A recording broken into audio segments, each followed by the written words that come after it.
Olá pessoal, tudo bem? Bem-vindos a mais um projeto live que na manhã de hoje recebe um convidado especialíssimo, o professor Marco Jobim. Jobim é mestre pela Universidade Luterana do Brasil, doutor pela PUC do Rio Grande do Sul, pós-doutor pela Universidade Federal do Paraná, professor do PPGD da PUC do Rio Grande do Sul, advogado e uma das maiores referências que temos sobre processo civil, processo estrutural. Eu vou dando sempre aqueles 2 minutinhos para vocês ingressarem na live para a gente poder receber com casa cheia o convidado de hoje.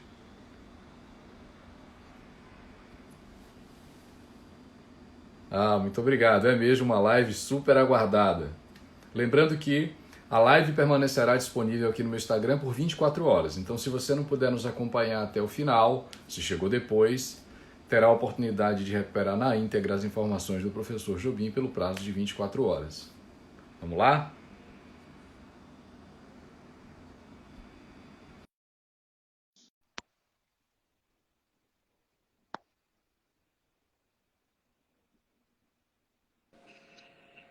Oh, bom dia, maestro. E aí, como é que tá?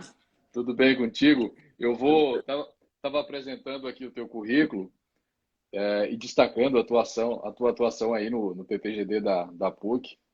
Também destacando que você é uma das referências que temos no país em processo estrutural.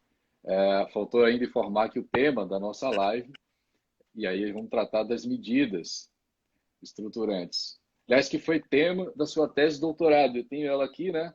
Deixa eu apresentar para o pessoal, ó. Maravilha. Marquinhos, veja, esse é um projeto que visa levar informações críticas e atualizadas para todo mundo que hoje está em casa. A live tem servido como instrumento, então, para a gente divulgar as ideias e os livros dos amigos, mas também para levar uma mensagem crítica e atualizada de forma mais leve. Eu conduzo a live no formato de entrevista para te franquear a palavra por mais tempo.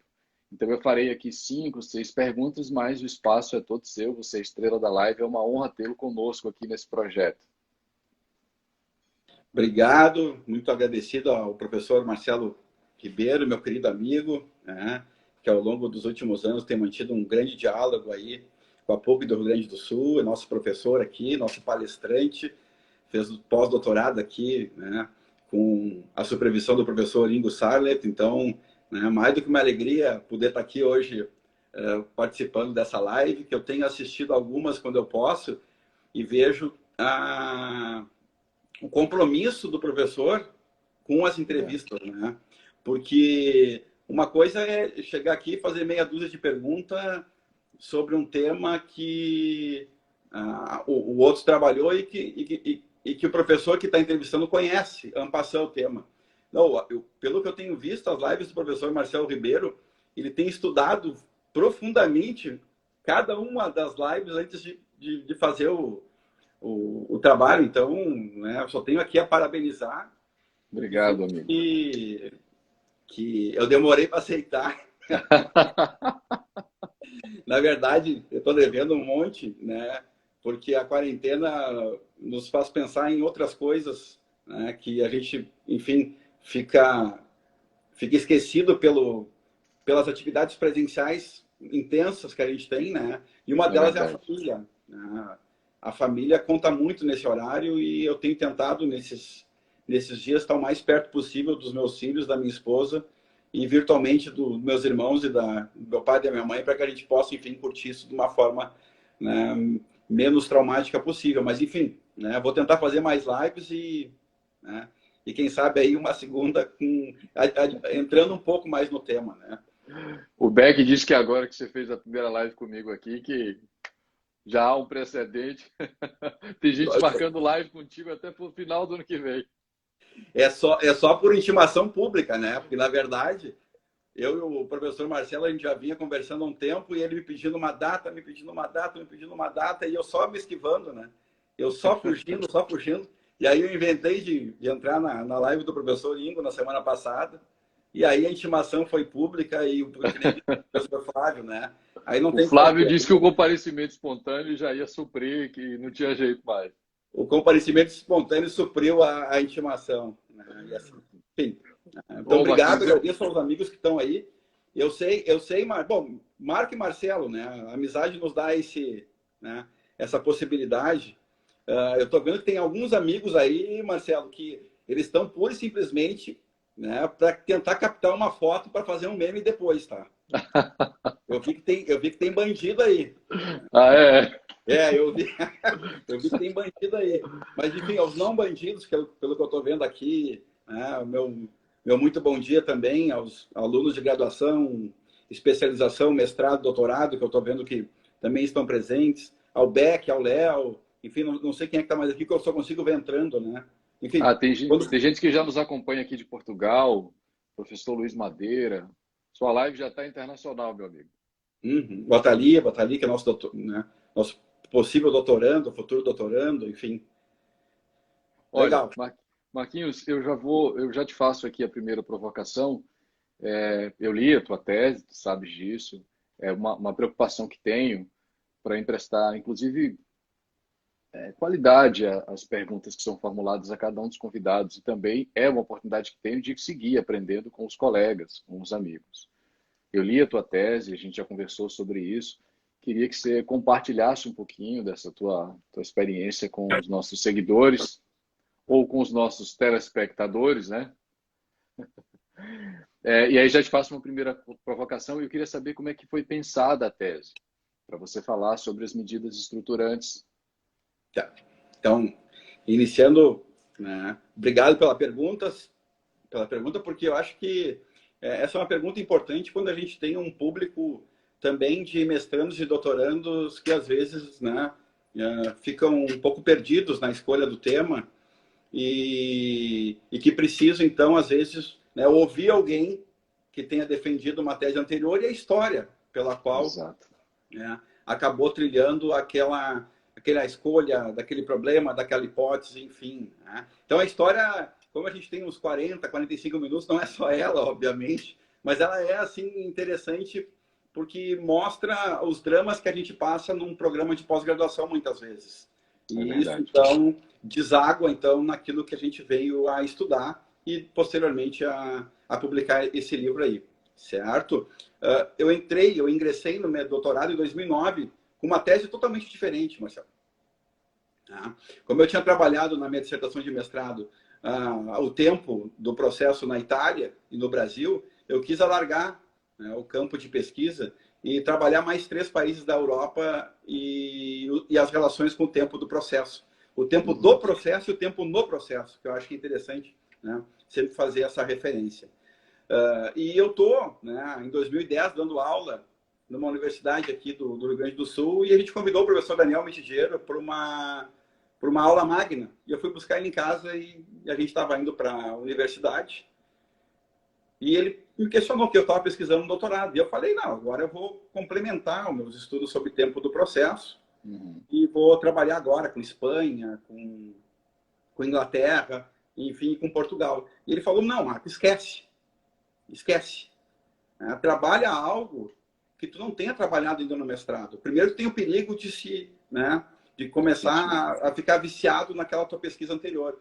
E segundo, no nível que tu trabalhou no mestrado, né, o tempo, dificilmente tu vai agregar muita coisa no doutorado. Né, porque teu livro é bem completo, enfim, passa por várias, né, questões relacionadas ao tempo do e no processo. E eu te sugiro que tu esqueça esse tema e vá para outro. E vê bem que um andar de carro te abre muitas oportunidades e uma frase, às vezes, que tu precisa ouvir é mais do que necessário para tu romper um pouco com o passado. E aí, então, comecei a ter as aulas de doutorado com o nosso maestro, o professor José Maria Rosa Tessainer, e me apaixonei pelo processo objetivo. Então, começamos a ter ali as aulas relacionadas ao controle abstrato de condicionalidade, e eu gostei muito da DPF. Tanto que, na época, eu fiz alguns artigos relacionados a ela e gostei muito de trabalhar com arguição de descumprimento de preceito fundamental. E aí eu tinha criado, já estou em 2011, né?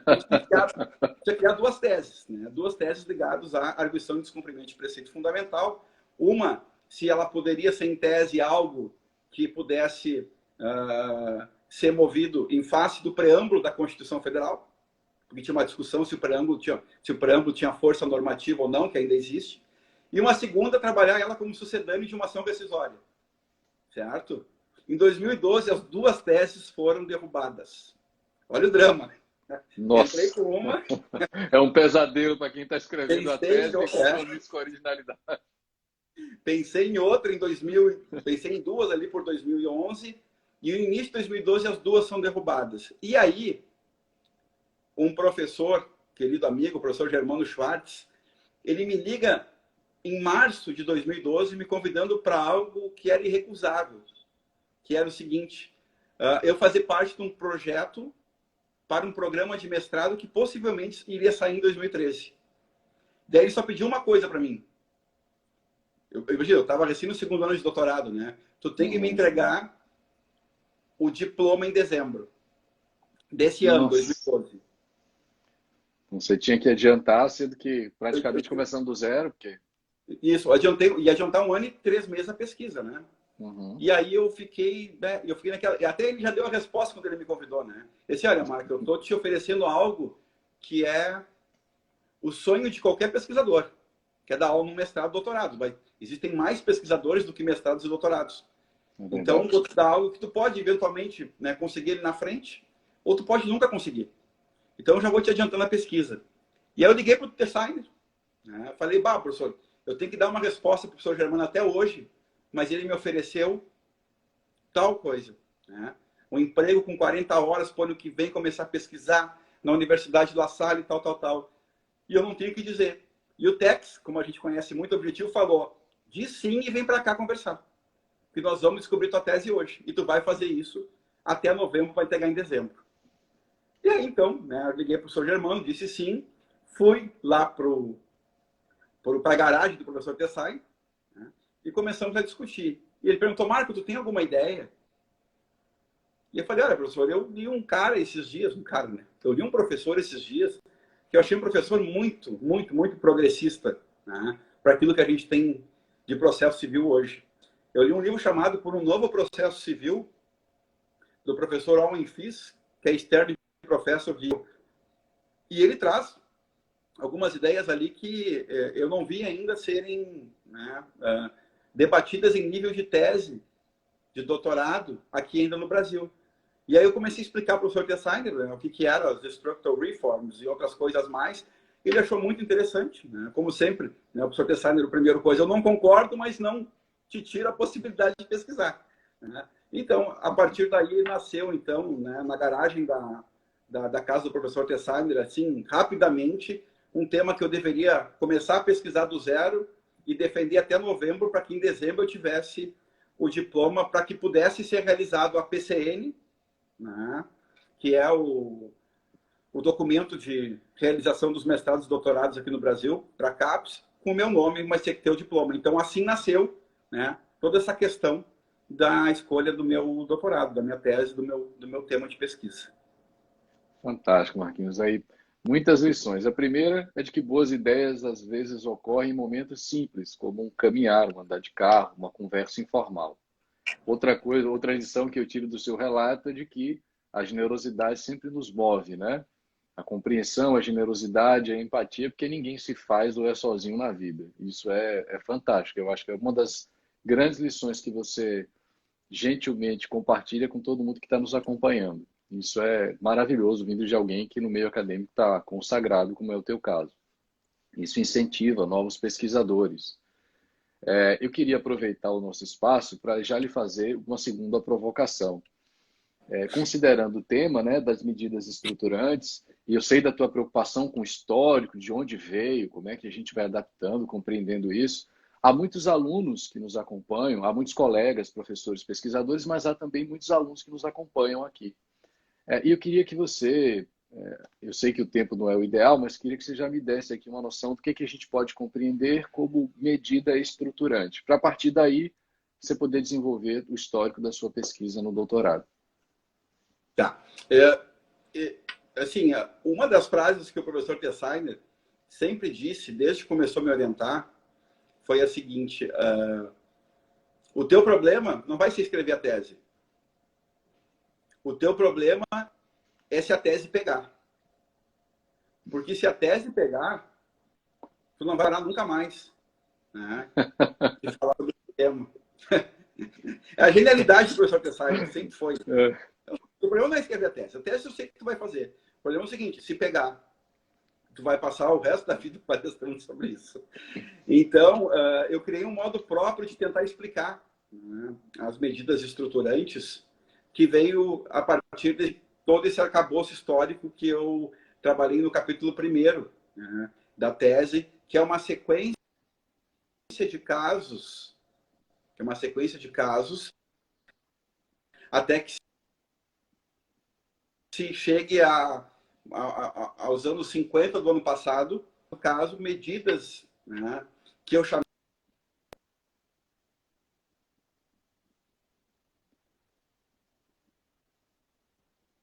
Marquinhos, ó, como eu tinha previsto,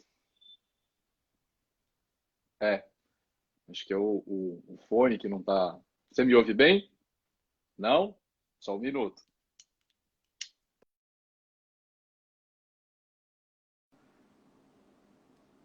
Ah, tá. Eu tinha previsto o excesso de comentários e acessos. Eu vou encaminhar a nova solicitação para o Marquinhos aqui.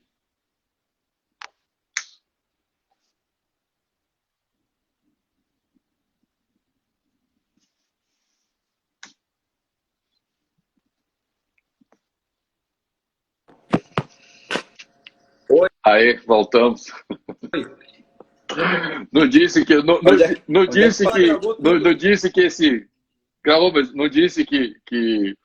os comentários iam acabar derrubando a tua live. Ó, farei o seguinte aqui, eu vou momentaneamente desativar os comentários porque a gente ganha estabilidade na conexão, tá certo? Uhum. Pronto, eu te perguntava o que a gente pode compreender por medidas estruturantes. E aí tu me falava já do primeiro capítulo da tua tese, que é fantástico e tem uma preocupação com o acompanhamento histórico da construção, desde o Judicial Review, e você passa por 3 casos emblemáticos da Suprema Corte Americana, e eu queria que você me desse aqui uma noção do que a gente pode compreender como medidas estruturantes, para que a partir daí você possa desenvolver o raciocínio puxando o histórico da construção desse conceito. Tá, maravilha. Então, eu acho que eu estava exatamente tentando explicar, né, o fato de que para falar desse tema inicial, né, para falar desse momento inicial, que vai desembocar lá na frente, que não é o assunto de hoje, que o professor Ehrenhard, que o professor Léo, o professor Fred já falaram nessas últimas lives, no processo estrutural. Certo? Então, eu tento trazer um pouquinho antes, para que, principalmente aqueles que trabalham pela primeira vez com a pesquisa e com o assunto, possam se dar conta do que a gente está trabalhando quando fala nesse tipo de processo. Certo. Então, eu fiz um momento próprio de como eu palestro sobre isso. Então, eu faço ao contrário. Para que se compreenda melhor, eu faço o retrospecto até chegar nas medidas. Porque se eu disser as medidas antes de tudo, eu acho que vai ficar sem conexão. Esses dias, inclusive, estava eu, o professor Sérgio, e o professor Vitorelli num evento aqui no Tribunal Regional Federal para desembargadores e para juízes federais. E eu comecei a falar do histórico, né, e tal, e um dos juízes levantou a mão e falou, mas a gente quer saber o que são as medidas estruturantes. E eu falei, calma, calma, porque, né, eu vou chegar lá, falta 5 minutos. E aí eu acho que, né, o senhor vai ter uma compreensão melhor sobre o tema. Né? Então, assim, eu trabalho praticamente 3 grandes casos para chegar até 1954, 1955, e o tema das medidas estruturantes na minha obra, certo? A obra, enfim, ela está esgotada, não sei se eu vou reeditar, Marcelo, tá? Não sei se vai ser alvo de uma reedição, porque eu acho que aquilo que eu escrevi já é lei hoje, está lá no mercado de função, então eu não preciso mais reeditar, então vai ficar mais como uma busca histórica sobre o que eu penso do tema. Certo? O Vitorelli faz uma brincadeira, que eu não sei se é brincadeira ou não, nunca se sabe quando é que o Vitorelli está brincando, né? Que é um grande processualista, ganhou o Capelletti, é fantástico, né? O Vitorelli faz uma brincadeira que, embora eu esteja totalmente errado, eu fui o primeiro a escrever, que é isso que importa. Sensacional, né? Ele fala nos congressos isso. Olha, o livro do Marco, sensacional, porque foi o primeiro, tá tudo errado. Mas, enfim. Mas foi o primeiro. Porque o professor Vitorelli estuda uns autores que eu não estudo, então, vice-versa. Então, a minha história começa na Suprema Corte dos Estados Unidos em 1857. Isso. Com o julgamento de um caso chamado Dred Scott versus Sandford. Né? Eu arguí o ano passado a tese do Jordão Violin, e ele traz uns casos anteriores que foram julgados não pela Suprema Corte, mas nas outras cortes dos Estados Unidos, que envolviam matéria semelhante. Mas esse é o primeiro grande caso, né, que a gente pode, enfim, comentar sobre um embrião daquilo que lá na frente viria a desembocar nas medidas estruturantes. E o caso é bastante interessante, né? Porque 1857, a gente sabe que a escravidão pegando nos Estados Unidos, né? E existia uma lei, né, que era um Act, que dividia os Estados Unidos em praticamente duas partes. Então a lei era muito precisa, Marcelo. Acima de tal latitude e longitude, havia escravidão. Uhum. Abaixo dessa latitude e longitude, não havia escravidão. Quer ver um negócio interessante? Aquele filme que ganhou o Oscar, 12 anos de escravidão... Você sabe que lendo o primeiro capítulo da sua tese, imediatamente eu fui reportado ao filme 12 anos de escravidão, porque nesse caso que você está comentando, você tem um escravo que trabalha em regiões onde não há escravidão, lá para o norte dos Estados Unidos, depois ele volta para o Stanford, do sul, onde há escravidão. E há quem sustente, inclusive, que depois do julgamento desse caso, você teve o início da Guerra Civil Americana. Isso. Uhum.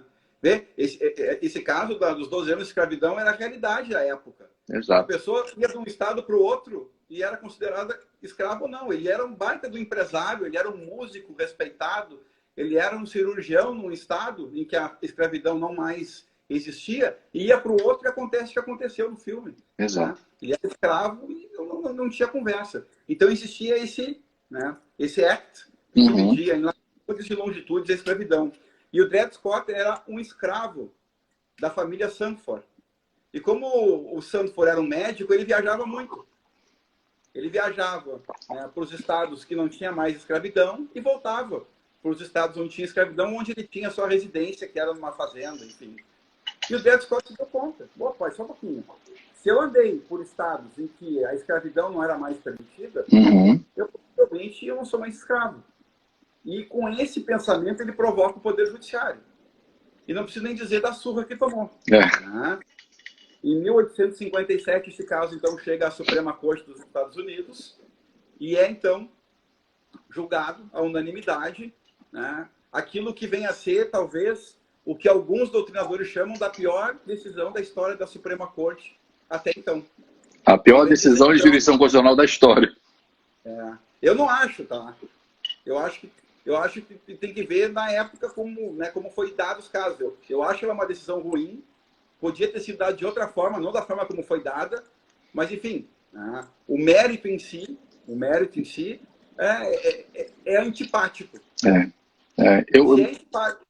É antipático à época, né? Mas hoje a antipatia toma proporções elevadíssimas. Então eu não posso fazer uma visão totalmente anacrônica também.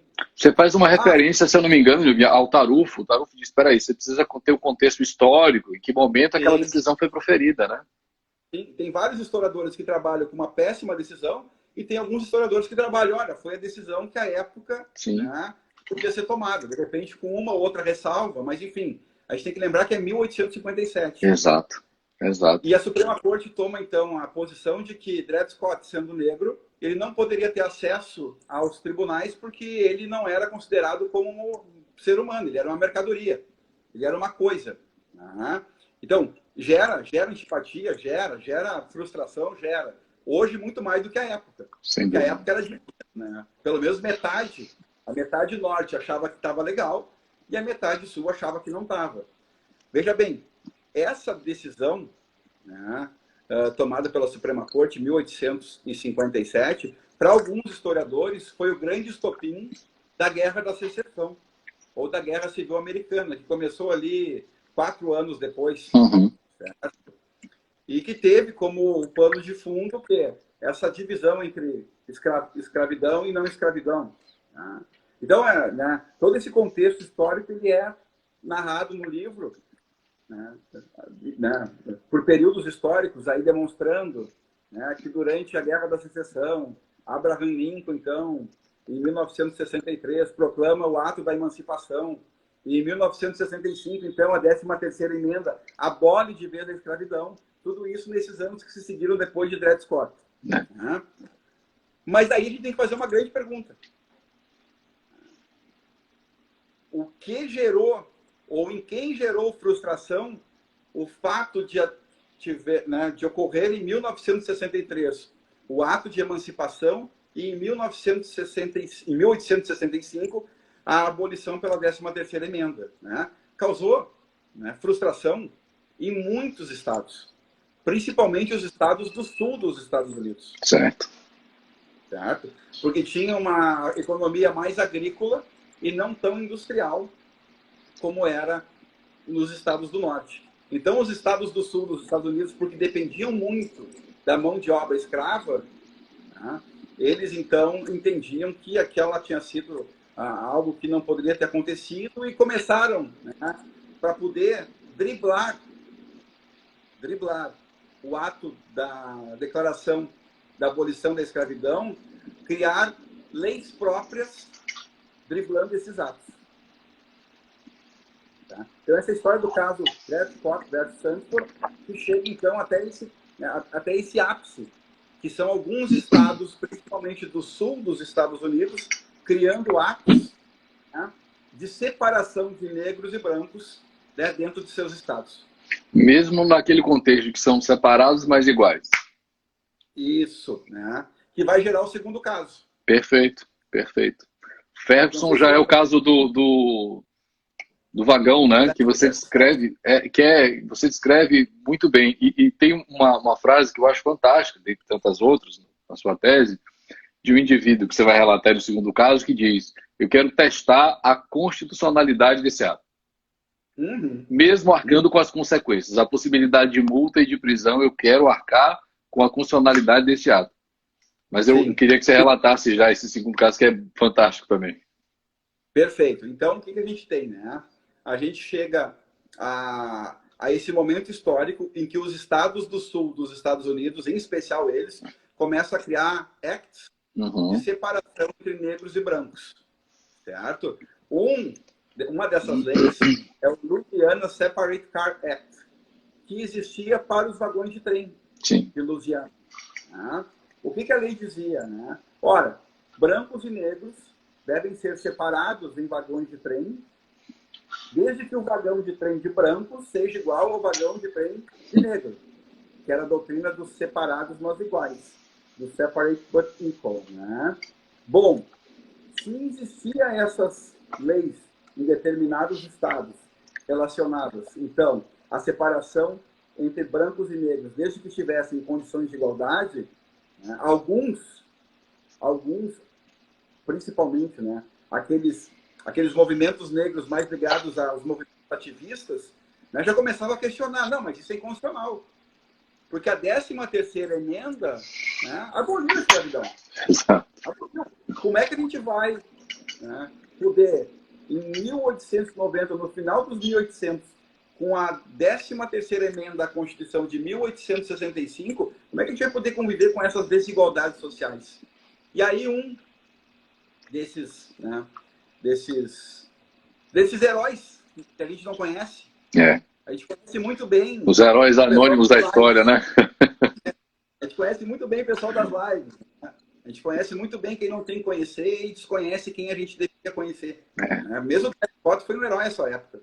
Então, esse herói sem nome para nós, que é retratado no livro, que se chama Homer Plessy, ele exatamente quer isso. Ele quer questionar a constitucionalidade dessa lei do estado de Louisiana frente à Constituição. E tem um dado interessante sobre o Plessy que você traz no livro, é outro dado fantástico. Quer dizer, ele poderia ter se declarado branco, né? E aí, para a época, ele era 7/8 branco. Poderia ter se declarado até branco, mas ele se declara negro no vagão para poder testar a funcionalidade do ato, para dar a cara a tapa. Isso, se vocês forem ver, porque assim, ó, eu dou um curso de quase 12 horas sobre processos estruturais, desde a origem até. A gente está fazendo um bate-papo aqui, né, meio, né, na pressa, assim, para tentarem ter toda a compreensão de como se chega até as medidas estruturantes. Mas, enfim, se vocês forem ver as fotos de Homer Class, ele é retratado, né, praticamente como uma pessoa branca, porque ele era 7/8 branco e 1/8 negro. Mas a lei fazia referência a isso. Quem tem 1/8 de negro não pode usar vagão de branco. Mas ele passaria por branco. Ele passaria por branco em qualquer lugar. Então, veja bem, ele, Homer Class, ele quer questionar a constitucionalidade desse ato. E vai, então, viajar no vagão de trem dos brancos, deixando o vagão de trem dos negros só para as pessoas, né, com a pele negra mesmo. E durante o trajeto, durante a viagem, o bilheteiro chega para pegar o bilhete e ele se declara, olha, é o seguinte, meu nome é Homer Class, eu sou 7/8 branco, mas eu tenho 1/8 negro, e eu estou aqui por vontade própria porque eu acho absurdo o que está acontecendo e tal, tal, tal. E o bilheteiro fala, não, o senhor tem que ir lá para o vagão de trás, o senhor tem que ir lá para o vagão de trás, sob pena de multa e prisão. Ele, então tá, vamos ver. Pagou para ver. Pagou para ver. Né? Pagou para ver. Então ele sai do vagão de trem depois de parado o trem, né? Vai ser processado e multado por isso e vai questionar isso até chegar à Suprema Corte em 1896. Veja bem, final dos 1800. Final dos 1800. 1896. Ele vai questionar isso, então, e vai chegar finalmente à Suprema Corte. E em 1896, né, a Suprema Corte julga o famoso caso Plessy versus Ferguson, que, na verdade, foi um grande tiro no pé, né, porque a Suprema Corte não estava ainda preparada para tomar uma posição diferente daquela que ela tomou. Então, quando é julgado esse caso na Suprema Corte dos Estados Unidos, veja bem, aquilo que ainda era, Marcelo, restrito por lei a algumas atividades, ganha pela decisão da Suprema Corte um plus inimaginável. Por quê? Porque tu tem um poder judiciário que desde a formatação, desde os 1800, logo depois de 1803, Marbury versus Madison, sempre foi respeitada até então pela sociedade. Então, se uma Suprema Corte, como é estadunidense, no final de 1800, toma uma decisão dizendo parei, as leis que separam não tem nada de inconstitucional. Você está autorizando vários outros estados a adotarem a mesma postura. E vários outros locais, que não só vagões de trem e aquelas leis que existiam. Perfeito. O recado dado pela Suprema Corte foi o seguinte, não é inconstitucional. Separar brancos e negros, estando eles em condições de igualdade, não é racismo. Então, não tem nada a ver com racismo. Na verdade, é uma forma de brancos e negros conviverem de uma forma diferente. Autorizado pela interpretação da Constituição. Autorizado pela interpretação da 13ª emenda. E aí aquilo, veja bem, aquilo que era restrito a alguns locais, toma proporções gigantescas. E vocês vão ver, ao longo de todo o século XX, principalmente o início, e vocês podem ver isso com vários filmes e vários livros sobre isso. Nas escolas, né? Alguns locais sendo espraiado para teatro, para cinema, para restaurantes. Para as escolas. Para as escolas, principalmente, nos bebedouros, no transporte público, para os clubes. Ou seja, aquilo que aqueles movimentos ativistas dos negros achavam que iam conseguir em 1896, deu um efeito rebote. Piorou. Porque agora a doutrina do separate but equals não é só legal, não é só positivada na lei, para mostrar que nos Estados Unidos tem lei também, né? Não é só precedente. Mas foi, Marcelo, elevada a uma potência, né, gigantesca quando a Suprema Corte daquela nação diz: não, é constitucional e se estiverem em condições de igualdade, não tem problema nenhuma segregar. Essa é a palavra. Não tem problema nenhuma essa segregação. Bom, então vocês imaginam como é que isso foi um efeito cascata dentro dos Estados Unidos para todos os demais, para todas as demais ambiências que lá existiam. E aí, claro, né, a gente vai caminhar para um terceiro caso, mas eu quero só que você...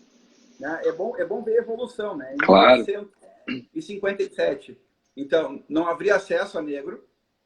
Depois, houve o ato de emancipação, a abolição de escravidão, a guerra civil no meio disso tudo, os atos das cortes dos estados, né, principalmente do Sul, separando negros e brancos, e a chancela do Poder Judiciário, né, dizendo que a política dos separados, mas iguais, é constitucional. Bom, imagino que isso aconteceu na sociedade. Você, inclusive, pontua que isso durou aproximadamente 58 anos, né?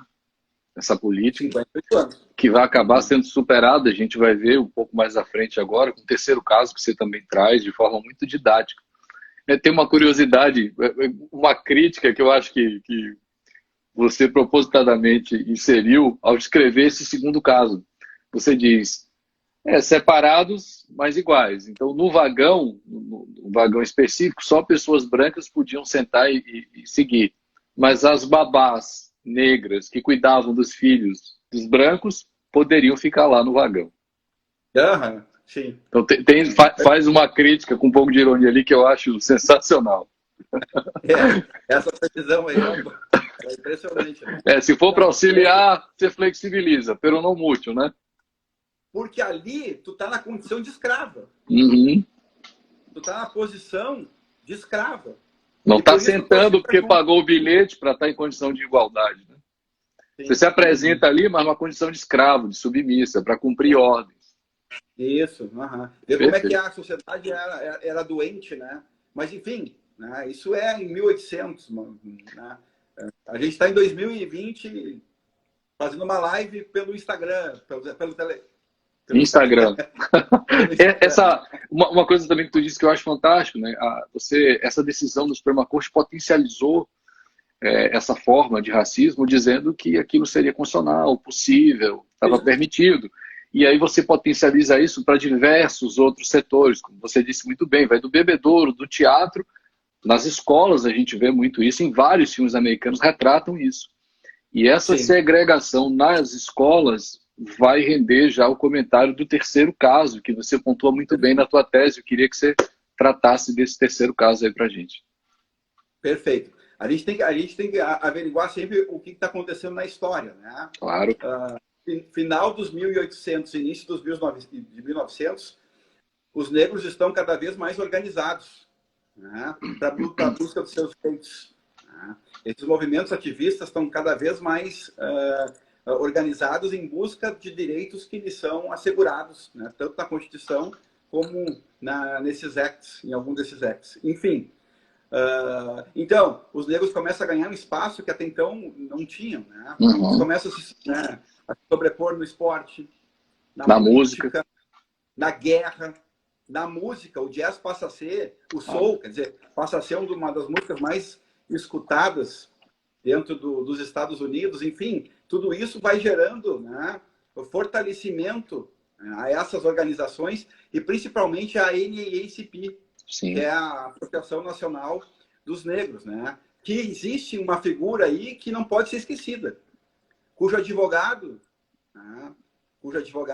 é o Thurgood Marshall, que vem a ser depois, nos anos 60, o primeiro Justice negro da Suprema Corte dos Estados Unidos. Mas o Thurgood Marshall é o advogado que argui os casos mais complexos dessa associação frente às cortes estaduais, federais e, especialmente, poucas vezes, a Suprema Corte dos Estados Unidos. Você teve uma migração também, Marcos, me parece que do Sul, que tinha raízes escravocratas, para o Norte, onde eles tinham mais liberdade, já tinham mais espaço, e isso acabou no Norte fortalecendo a associação, a consciência. Sim. Uhum. E esse advogado, que inclusive tem um filme que retrata o início da carreira dele, Tem vários filmes sobre o Thurgood Marshall, tá? Um é com Chadwick Boseman, que é o nosso Pantera Negra, que ele faz o início da carreira quando ele arguía os casos, lá nos anos 20, relacionados àqueles enforcamentos, né? Aqueles casos em que os negros praticamente não tinham defesa, porque eram condenados sem defesa em alguns estados. E ele ia lá em nome da associação e fazia. Bom, esse advogado, que é o Thurgood Marshall, né?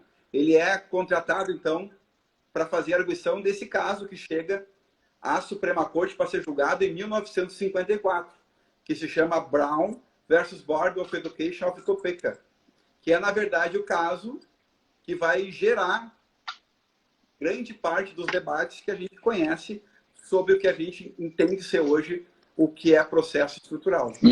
Basicamente, como tu bem referiu ali um pouquinho antes,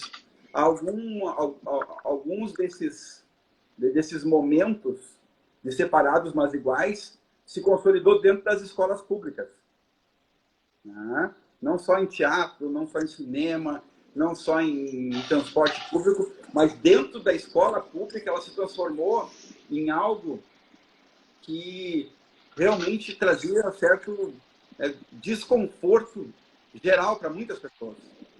Então, uma menina, que é a Brown, pergunta para o pai, né? Pai, por que eu tenho que caminhar 3 quilômetros para pegar um ônibus para ir para uma escola pública, né, totalmente defasada, sem cadeira, sem nada, e os outros colegas, o ônibus recebe em casa, leva para uma escola, com tudo possível. E eles questionaram isso, né, perante o judiciário, e em 1954, então, esse caso é julgado na Suprema Corte dos Estados Unidos. Já vou chegar nele, tá? Após uma série...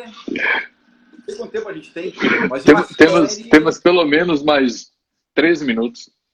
Tá. Uma série de coisas que a gente deveria aqui conversar, certo? Então, em 1954, a Suprema Corte dos Estados Unidos vai julgar, possivelmente, Brown versus Board of Education, para tentar dizimar a doutrina dos separados mas iguais, que foi alimentada pela própria Suprema Corte em 1896.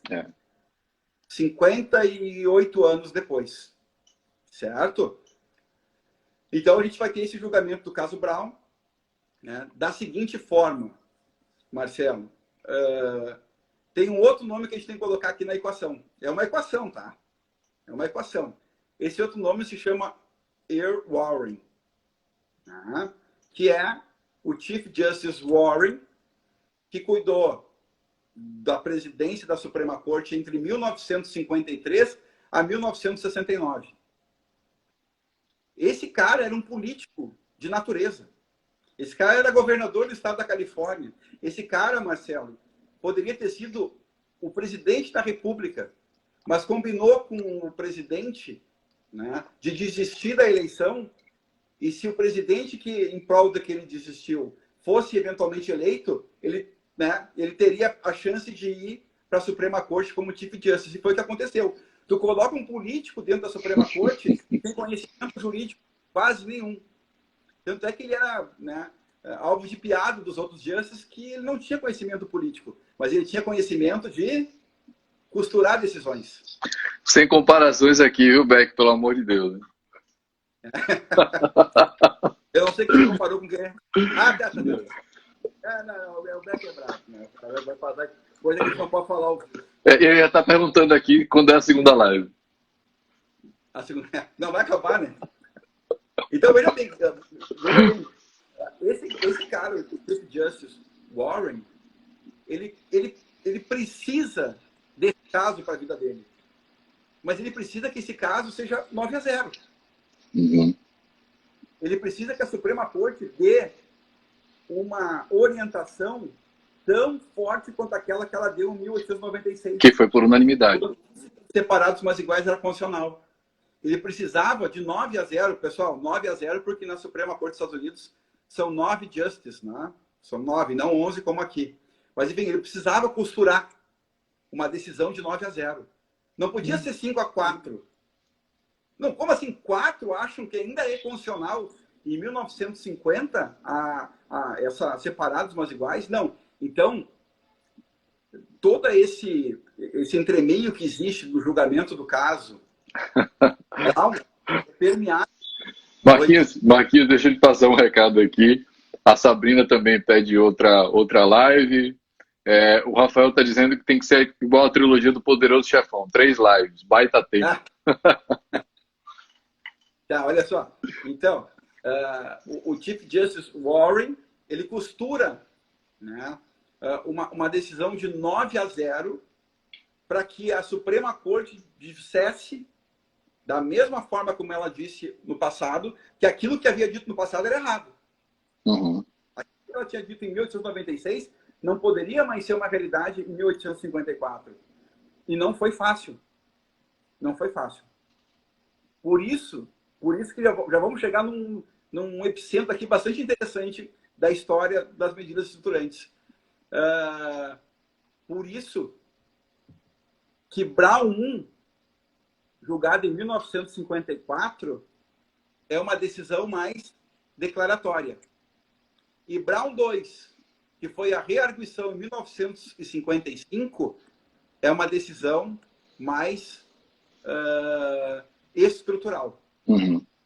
Tá? Então, vamos lá. Em 1954, então, 53, 54, o Warren está tentando convencer os outros 8 justices de que deveria, então, ser uma decisão unânime e não dividida. O que ele acaba convencendo, perto do julgamento em 1954. E o último a ser convencido é o Justice Robert Jackson.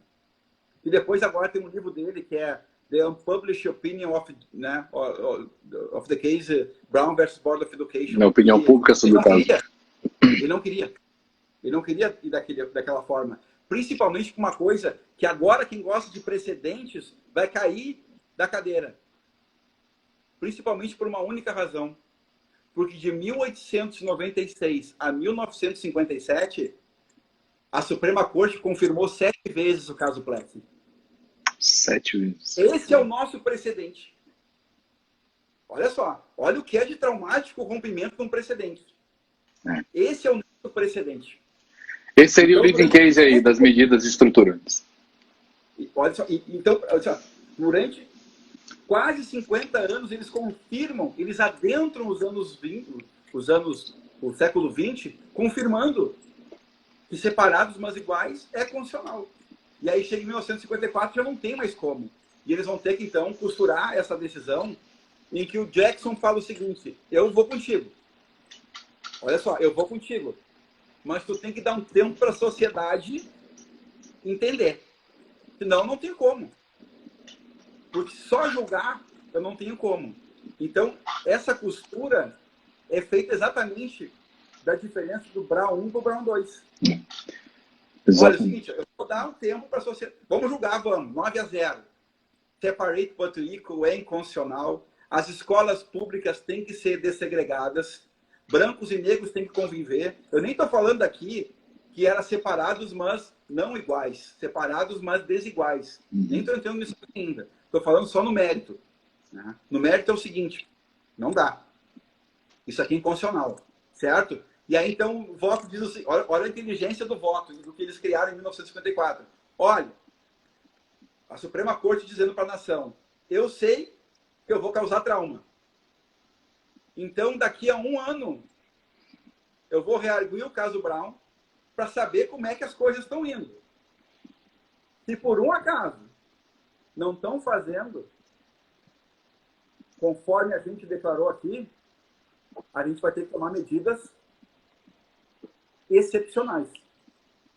Então, quando eles vão rearguir o caso Brown versus Board of Education 2, é quando vem as informações dos ódios dos governadores dos estados do Sul, The Politics of Rage, George Wallace e a não entrada de negros nas faculdades públicas, nas escolas públicas, né? Filmes retratando isso, enfim, né? Tudo isso acontecendo ao largo daquilo que não poderia ter acontecido. E em 1955, então, né? Porque não foi cumprida a decisão de 1954 de uma forma menos incisiva da Corte, a Corte determina, então, a Structural Reform, a reforma estruturante, que eu, enfim, traduzi por medidas estruturantes, né, que foi uma opção minha e do professor Tessainer, que medidas têm muito a ver com a administração pública, foi pensado isso, no qual ele toma o quê? Medidas adicionais, porque não bastou declarar que negros e brancos deveriam ser dessegregados. Eu deveria, então, aportar medidas excepcionais para que houvesse um conjunto de situações que deixasse eles ao par de igualdade dentro de uma sala de aula. Eu não vou entrar, né, nisso agora, que parece que não vai dar tempo. Mas as medidas estruturantes surgem nesse contexto da superação de um precedente que gera trauma.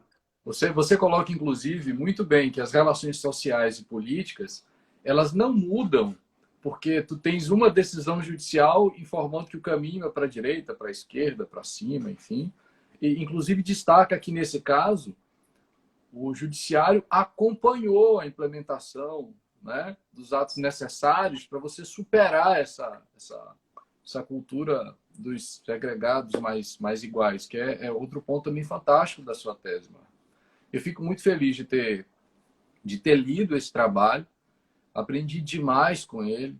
Acho que a investigação que você faz histórica é incrível, porque tu tens um cuidado muito grande de contextualizar, né, todo o dado histórico. Você constrói uma narrativa muito didática, muito clara, muito consistente. E tudo isso vai nos dando um embasamento para compreender o que seriam medidas estruturantes, mas de uma maneira tão clara, tão simples, tão didática, que para quem ainda não teve a oportunidade, parece que a gente está lendo um romance. É incrível. Para quem associa as teses como trabalhos excessivamente densos, de difícil leitura, que são para públicos específicos, o livro do Marco é fantástico, maravilhoso. Fica a minha recomendação. Eu fico muito feliz de ter lido e mais feliz ainda de, pela live, ter a oportunidade de apresentar suas ideias, o seu brilhantismo para todo mundo que nos acompanha. É uma pena que a gente não tenha mais do que uma hora para poder seguir com esse bate-papo. Eu, infelizmente, não consigo ler todas as mensagens de carinho que você recebeu, porque são muitas e estão subindo diversas, mas tem a Sabrina, o Beclaut, o Rafa, muitos amigos nossos que nos acompanham, o Fabrício. O Piauí. Eu já vou deixar aqui a informação reitero aqui a informação de que a live permanecerá disponível no meu Instagram por 24 horas. E com autorização do Marco, é possível também depois disponibilizá-la no YouTube, para que vocês tenham acesso a essa aula brilhante que nós tivemos aqui. Marquinhos, eu vou te conceder aqui mais 2, 3 minutos para você fechar o teu raciocínio, fazer as suas considerações finais e se despedir aqui de todo mundo que nos acompanhou nessa manhã. Obrigado, meu querido amigo, professor Marcelo, aqui está sempre me acompanhando, né? Tem uma dedicatória de coração aqui, né? Para mim e para o professor Ingo, né? Então agradeço bastante essa oportunidade de estar aqui. E eu queria deixar um recado, né? Porque muito se tem debatido sobre essas questões aqui no Brasil e a gente está ainda sem uma falta de consenso. Para isso que a gente tem a tentativa de um grande evento aqui sempre em Porto Alegre para poder debater e, quem sabe, sair algumas propostas, né? Verdade. Está muito espraiado ainda, né, as questões relacionadas ao processo estrutural. Eu tenho uma ideia, fulano tem outra, Beltrano tem outra, enfim, né? Então a gente tem que se unir, né? Se unir. Esses dias fiquei sabendo que num congresso, enfim, pegaram minha tese e avacalharam, né, sem eu estar presente. Daí fica fácil. Ou então, provavelmente, o que aconteceu fora de contexto, né? Não, mas aí fica fácil. Na verdade, né? Em vez de estar debatendo ao lado, não, né? Vai fazer um negócio ao arrepio, né, do próprio autor que escreveu. Acho que o debate é necessário, né? Então, que a gente possa se unir, porque a gente precisa de um rito para dar conta disso, né? Assim como existem vários ritos no processo civil, existem vários ritos em outras leis que dão conta de outros tipos de interesse. O processualista civil conhece, né, a pretensão de Marco versus Marcelo e acha que ali não pode fazer muita coisa, né, sobre o aspecto normativo, e eu concordo, não pode. Agora, para poder entender esses novos contextos, a gente tem que sair da caixa. E sair da caixa é estudar a jurisdição constitucional, controle de constitucionalidade de leis, né? A Lei 9882/99, a 9868/99, que são leis pensadas para que possa se tocar, né, em aspectos normativos e não só em Marco versus Marcelo. E parece que as pessoas não se dão conta disso. Querem discutir tudo à luz do processo civil, quando o processo civil é subsidiário e supletivo a essas leis. Então, por que tudo isso? Porque o processo estrutural também merece uma abordagem nova. À luz do processo civil, que é o que a gente tem por enquanto, sim. Mas ele precisa de uma vida nova, de um rito ainda a ser pensado. E quem sabe, a partir de lives como essa, a gente possa, né, dar concretude a isso. Mas o meu agradecimento aqui, não vou mais fugir. Né? Que bom, que bom. Mas, que bom, porque você tem demais, Marcos, a contribuir e a estimular, incentivar as pessoas. Você é um dos caras mais brilhantes que eu conheço, sobre todos os aspectos. Não só técnico, mas humano. E é por isso que eu insisti muito para fazer a live contigo, porque eu tinha absoluta certeza de que com essa sua a maestria com que você conduz a exposição das ideias, com que você desperta a humanidade das pessoas, seria importante. Sobretudo nesse momento de as pessoas estão isoladas e enxergam na live uma possibilidade de aprendizado. Mas também podem perceber, por meio dessa mensagem, uma mensagem de empatia, solidariedade, de esperança, né? E você faz isso como poucos. Eu registro aqui o meu agradecimento. Foi uma honra recebê-lo nesse projeto live. E para quem me acompanha, gosta dos meus textos, lê os meus livros, eu também deixo aqui registrado que o meu pós-doutorado passa pela generosidade do professor Ingo e pela amizade do professor Marco. Porque, como eu disse no início, ninguém se faz ou é sozinho na vida. E muito do meu aprendizado passa pela sua solidariedade, pelo seu apoio. Eu queria registrar esse agradecimento. Dizer que a casa é sua, volte sempre. Até para lhe homenagear, hoje eu estou de vermelho. Pois é, eu vi. Eu ia fazer referência. Então, queria dizer que a casa é sua, volte sempre, Marco. Você será sempre muito bem-vindo. Eu tenho certeza que a gente encerra essa live com uma alma leve, porque eu também tenho certeza de que você despertou no coração das pessoas mais informação, mais empatia, mais solidariedade, viu? Não fuja das lives, porque você tem muito ainda que colaborar, tem muito que nos ensinar. Obrigado. Beijo grande para você, para todo mundo aí do PPGD do Rio Grande do Sul. Que a gente possa se ver em breve. Tá bom? Tranquilo. Fica com Deus, meu amigo. Um abraço grande. Amém, tudo de bom. Tchau, todo mundo. Obrigado. Beijo.